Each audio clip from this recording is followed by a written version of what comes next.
Andhika Mahesa menyesal hingga merasa bersalah tidak melihat masa kecil Kirana Velovoice, salah satu putrinya.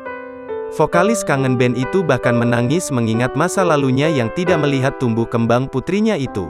Kirana Velovoice adalah putri Andhika Mahesa dari pernikahan pertamanya bersama Ade Bunganiari.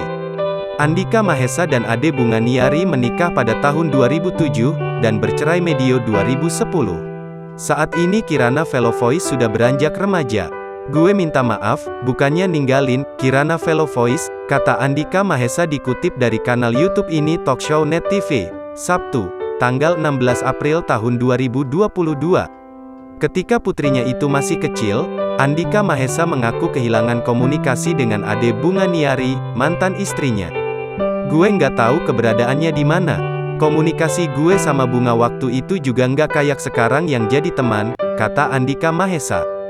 Sejak usianya masih 2 tahun, Kirana Velovoice tidak pernah bertemu Andhika Mahesa, ayahnya.